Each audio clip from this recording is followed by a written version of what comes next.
Hey, welcome back. Today we're talking about something that can save you decades of stress and literally change how the rest of your life plays out. I've been investing and managing money in the real world for over 12 years now. Not in theory, not in books, but in my own accounts and with people I've worked with directly. This isn't about hype or shortcuts. It's about a simple, proven system that normal people use to quietly become millionaires. After seeing the same patterns repeat over and over, I've learned that the people who win aren't necessarily smarter, they're steadier. The most expensive mistakes aren't the dramatic ones. They're the quiet ones, the ones you don't see coming because nobody taught you to look. So before we talk about specific investments or market timing or any of that, we need to talk about the foundation. Here's exactly what I check and fix before ever putting a dollar into investing. Before we talk about numbers, tools, or accounts, I always start with one question. What are we really trying to build here?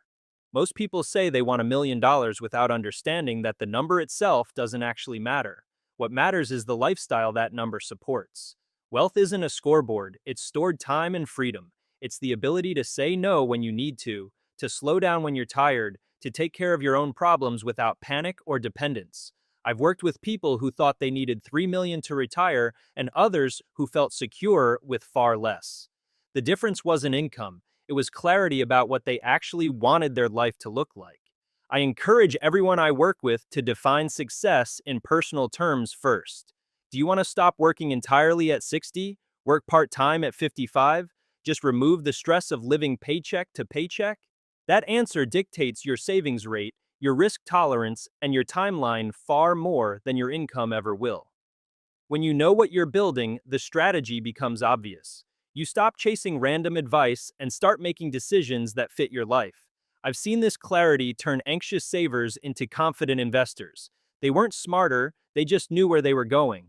The point is this: good investing starts with purpose. Without it, you're just reacting to whatever sounds exciting that week. With it, every dollar has a job and every decision has a reason. Now, once you know what you're building, let's talk about the one tool most people completely underestimate: time itself. Here's the truth most people never internalize. Time is the most valuable asset you will ever own in investing. I don't care how smart you are or how many books you've read.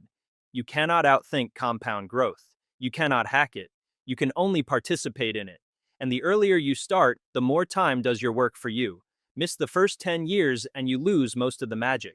Wait until your 40s and you're working uphill the entire way. Let me show you the math I use when people ask if they're starting too late.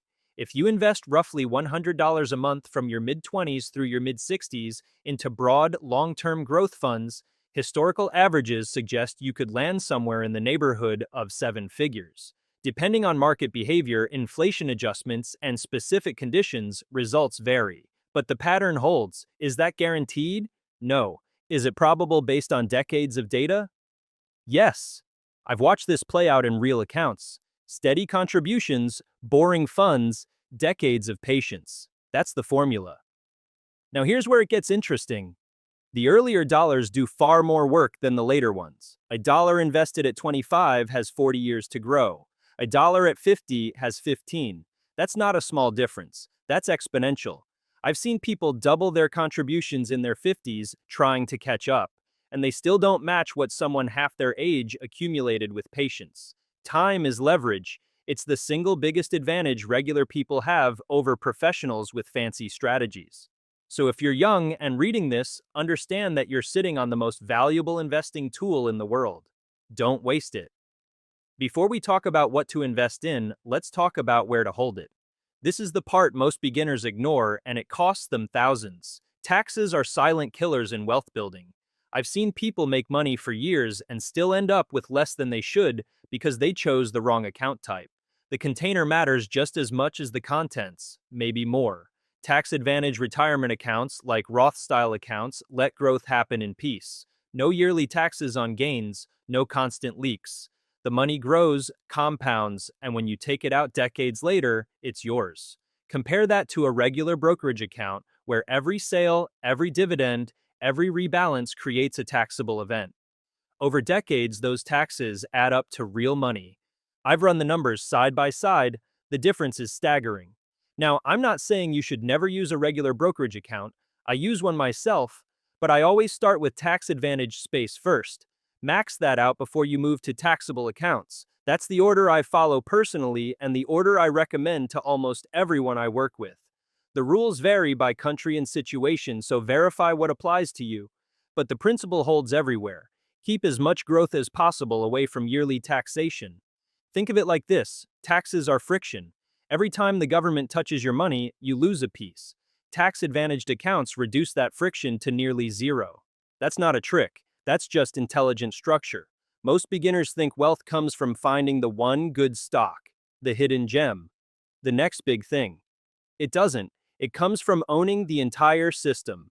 I've watched disciplined investors beat aggressive stock pickers year after year with nothing more than broad market index funds and patience. No drama, no headlines, no tweets, just consistent exposure to economic growth over time. Broad market funds quietly outperform most active traders over long periods. That's not my opinion. That's documented in study after study. The majority of professionals can't beat simple index funds after fees. So why would you try? I stick with funds that track large segments of the market. Total stock market funds, growth-focused index funds, funds that represent hundreds or thousands of companies at once. When one company fails, it barely matters. When the economy grows, you grow with it. That's the advantage of simplicity. I know it's not exciting. I know it doesn't make for good conversation at parties. But boring doesn't mean weak, it means reliable. I've personally watched people chase hot stocks, lose money, get emotional, and quit investing entirely. Meanwhile, the people who bought boring funds and ignored the noise built real wealth. Slowly, quietly, consistently. That's the pattern I've seen repeat for over a decade. Excitement loses, discipline wins. Every time. Here's something nobody wants to hear but everyone needs to understand. You cannot invest your way out of bad money habits. I've seen high earners go broke and modest earners retire wealthy. The difference wasn't income, it was behavior. Budgets aren't about restriction, they're about control. Most people don't know where their money goes because they've never actually tracked it. They think they know, they don't. Money leaks through food, convenience, subscriptions, and impulse buying. And it does it slowly enough that you don't notice. $5 here, 15 there, a streaming service you forgot you had. Another one you meant to cancel. A quick stop at the store that turned into $80. None of it feels significant in the moment. But over a month? Over a year? It's real money, money that could be working for you instead of disappearing into nothing. I recommend everyone do this once. Track every dollar for 30 days. Not in your head, not roughly. Actually write it down or use an app. Every coffee, every meal, every subscription, every impulse purchase. Most people are shocked at what they find. Not because they're spending on big things, but because they're bleeding on small things they didn't even remember. Once you see it, you can fix it, but you have to see it first. Visibility comes before control. Control comes before growth. That's the order. You can't skip steps. Almost everyone I've worked with starts by saying the same thing. I don't have money to invest. And almost every time when we sit down and look at the numbers, we find $100 to $300 they didn't realize they were spending.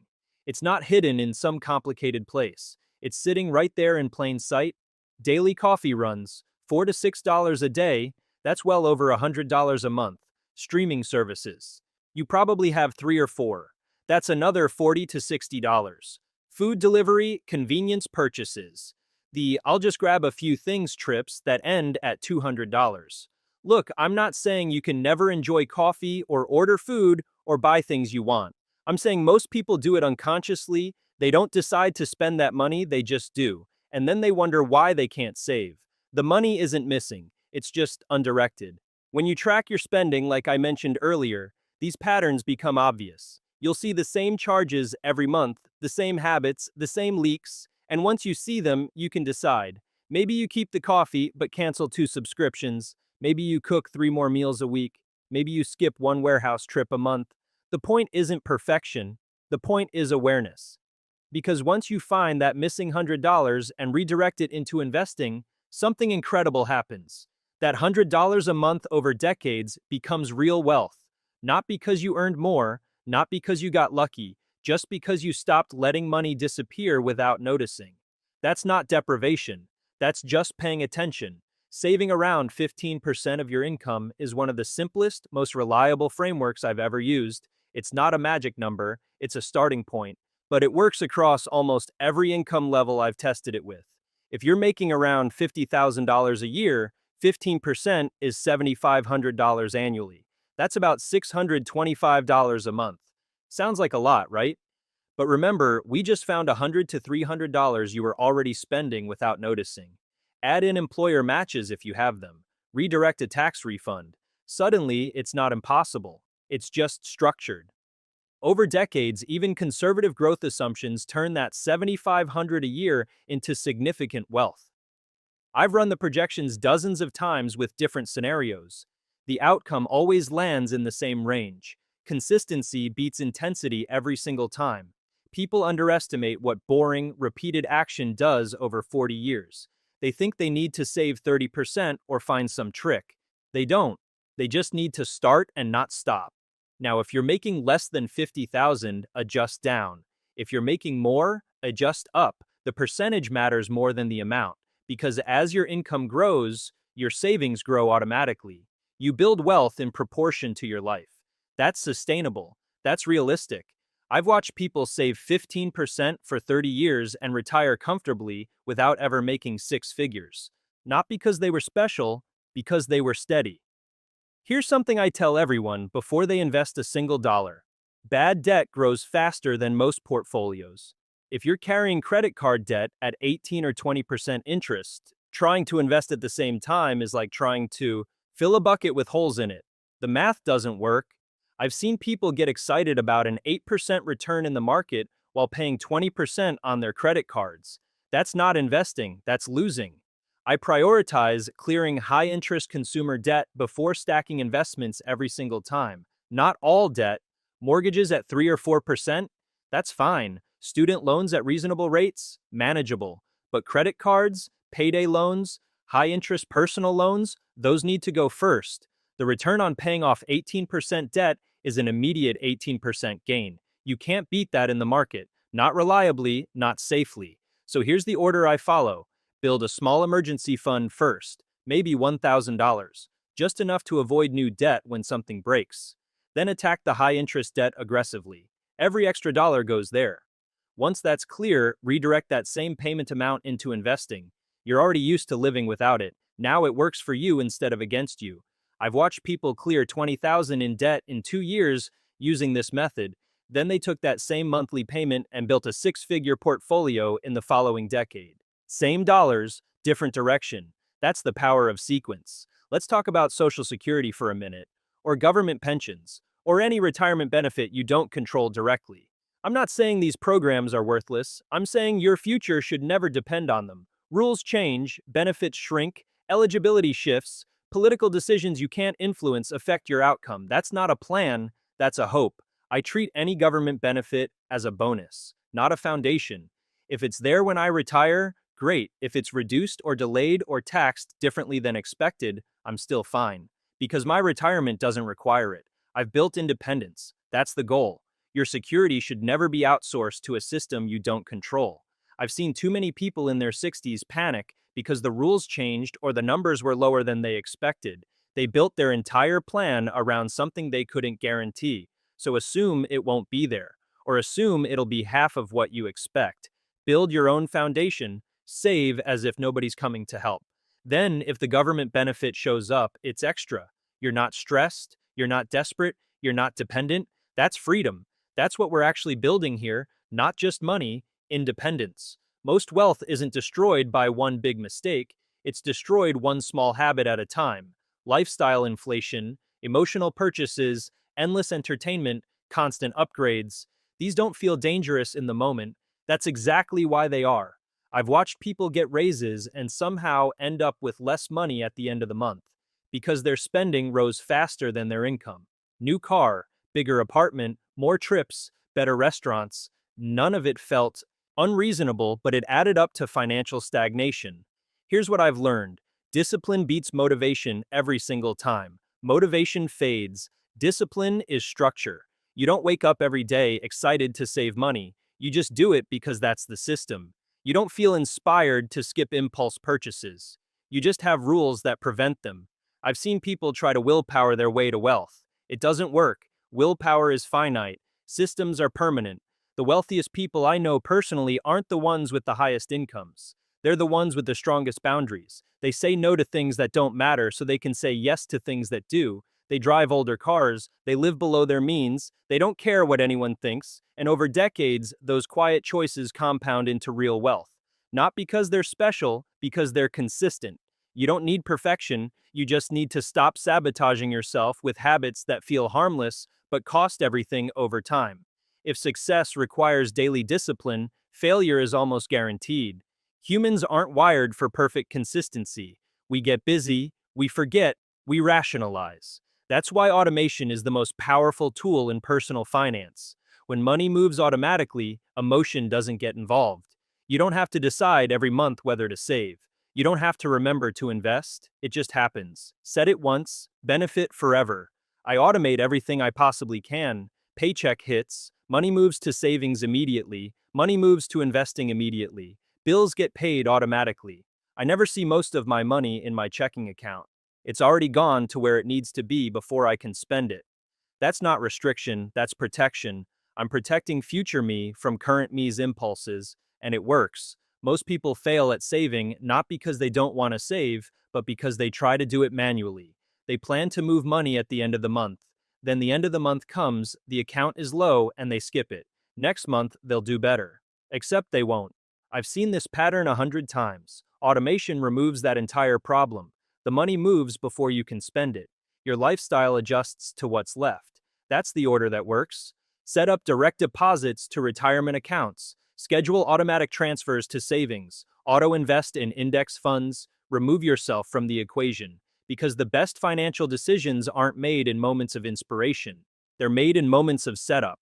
1 hour of automation saves a decade of discipline. That's the trade I'll take every time. Markets move, noise happens, headlines scream. None of it matters to long-term wealth.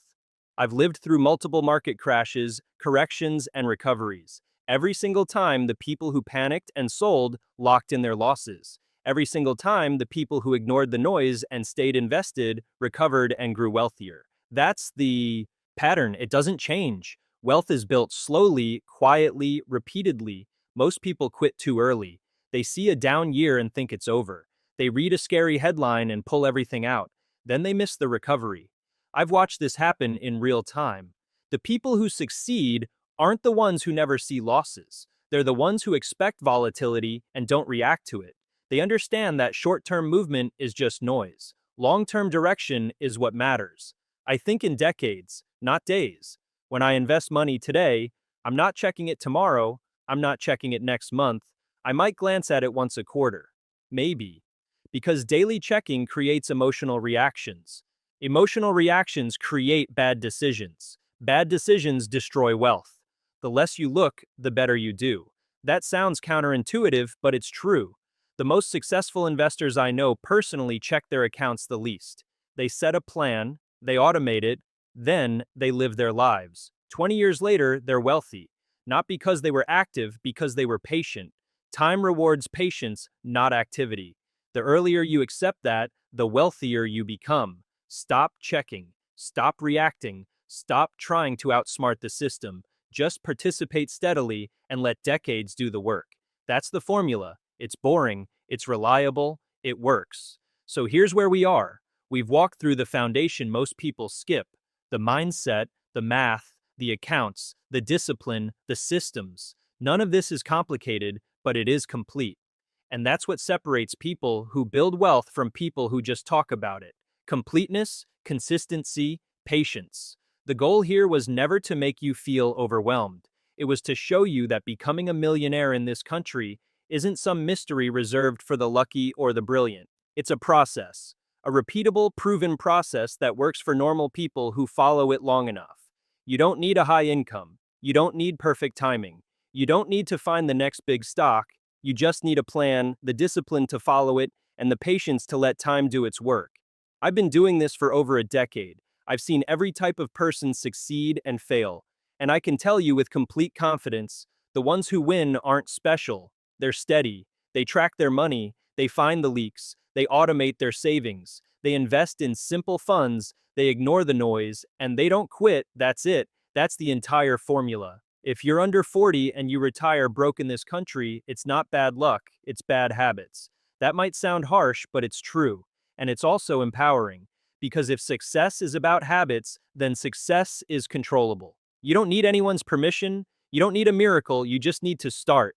Find your missing $100, redirect it, automate it, let time work, check back in 40 years, you'll be wealthy. Not because you got lucky, because you got started, because you stayed consistent, because you respected the math. The strongest portfolios aren't built in excitement, they're built in confirmation, in checking, in patience. Every number matters, every month matters, every year compounds. This isn't about getting rich tomorrow, it's about being free decades from now. That's the goal. That's what all of this is for. Freedom, dignity, independence. The ability to live life on your terms without panic or dependence. That's what wealth really is, and it's waiting for anyone disciplined enough to build it. So take notes, make the plan, start today, let time do the rest.